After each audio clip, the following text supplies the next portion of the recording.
Jean Messia. C'est très compliqué parce que dans l'islam sunnite, en fait, n'importe qui peut s'autoproclamer imam. C'est bien ça la difficulté qu'on a à traiter avec l'islam sunnite qui est majoritaire en France, c'est qu'il n'y a pas de clergé. Donc n'importe qui peut s'autoproclamer imam. Mais cette personne, qu'est-ce qu'il faut faire contre elle ? Ça, si vous voulez, la vidéo que je viens de voir, là, elle est quand même, le type fait quand même preuve d'un culot extraordinaire. C'est-à-dire, il est en France, il vit en France. Ses enfants sont au sein de l'éducation nationale française et ce gars, l'air de rien, prétend dicter à la France ce qui lui plaît et ce qui lui plaît pas. Alors maintenant, ça suffit.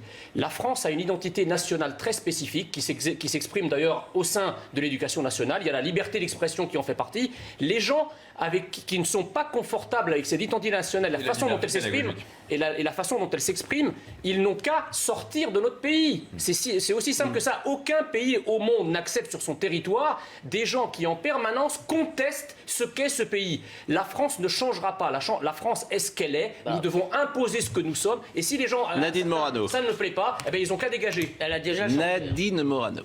Mais justement, je crois qu'il faut prendre le problème à la racine. Depuis de nombreuses années, nous avons en France une massification de l'immigration en provenance de pays musulmans. Donc ces populations qui s'installent chez nous sont musulmanes et constituent un terreau sur lequel va ensuite pousser l'islamisme et ensuite en bout de chaîne le terrorisme.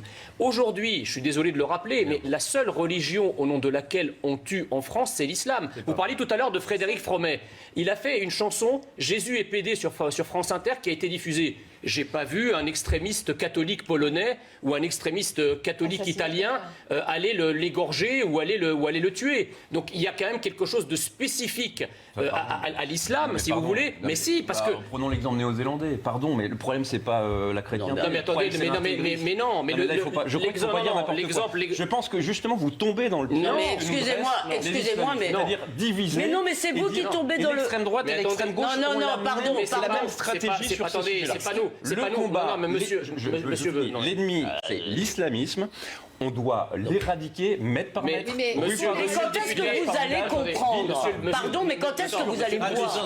La diplomatie, la sécurité intérieure, le renseignement, la justice, Monsieur le député, s'il vous plaît, ne parlez pas, pardonnez-moi, mais ne parlez pas de ce que vous ne connaissez pas. Je vous en prie. C'est pas parce que je ne parle pas sur Russia Today. Non, mais moi je parle pas sur Russia Today. J'ai pas de leçon, j'ai pas de leçon, j'ai pas de leçon. Non.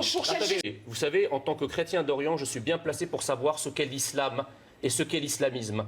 Donc moi j'ai lu le Coran, je sais exactement de quoi je parle.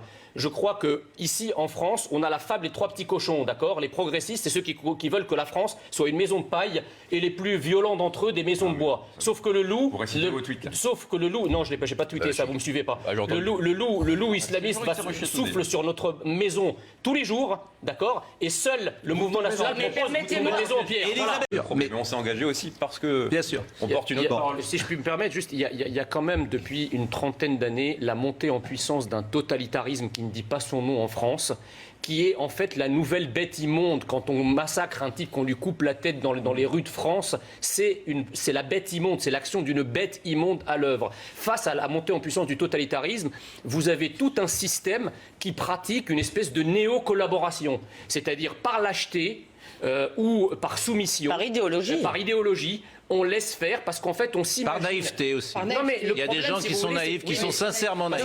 Ils font une espèce de transfert entre les totalitarismes du XXe siècle et ce totalitarisme-là, mais inversé. C'est-à-dire qu'on prend effectivement les islamistes et les musulmans radicaux comme des espèces de juifs des années 30, face auxquels on ne peut rien faire. Parce qu'il y a une espèce de mauvaise conscience de l'idéologie de gauche qui est devenue une idéologie immigrationniste et qui effectivement fait que dans l'éducation nationale, par exemple, les profs, la plupart des profs des syndicats, etc., encouragent cette espèce de colonisation culturelle progressisme. Sauf que les profs, là, ils répondent à ces questions. La notion d'état de droit a été instrumentalisée pour protéger les pires ennemis et de l'État et du droit.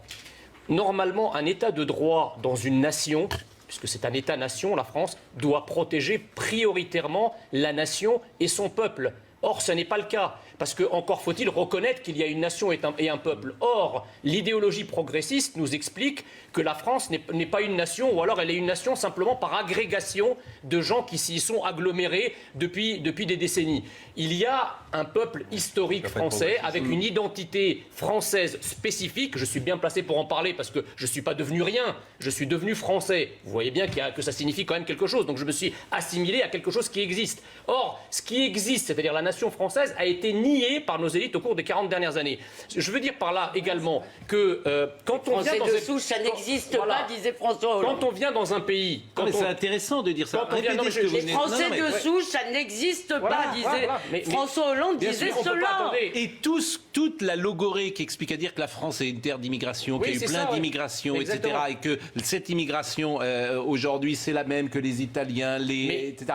Tout ça, Pascal évidemment, est juste n'importe quoi. On le sait bien, il y avait 300 000 Italiens et ils repartaient. Donc là, c'est complètement différent. Mais tout il y a des flux migratoires, effectivement, mais il y a aussi une assimilation républicaine qui était... Quand on change, juste que l'histoire des prénoms est très intéressante. Quand on change de pays, et parce que là aussi c'est tabou l'histoire des prénoms. Quand on vient dans un pays, qu'on vient de s'installer dans ce pays, c'est pour devenir autre, surtout lorsqu'on acquiert la nationalité française. Si on veut rester soi, on reste soi chez soi. Je suis d'accord. Effectivement, il faut accepter l'idée que certaines immigrations sont incompatibles avec la France. Voilà.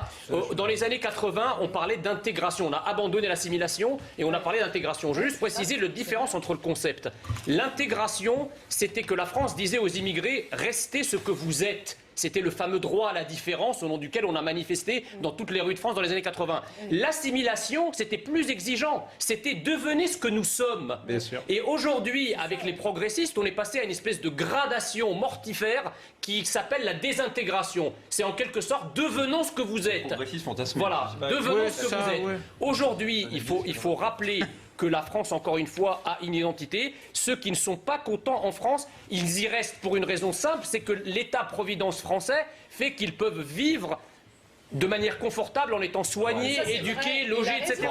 Donc en fait, les transferts aujourd'hui, laissez-moi finir, aujourd'hui les transferts sociaux, ce qu'on appelle les transferts sociaux, deviennent quasiment des transferts ethniques. Voilà, ça sert à entretenir une population qui n'a rien à voir avec la France, ni culturellement, ni religieusement, ni sur le plan civilisationnel, mais qui reste parce qu'en France, il fait bon vivre et qui sont payés pour vivre parfois et souvent sans Quelle honte pour la presse française quand Madame Traoré fait la une de M Le Monde. Quelle honte, quelle défaite pour le journalisme français.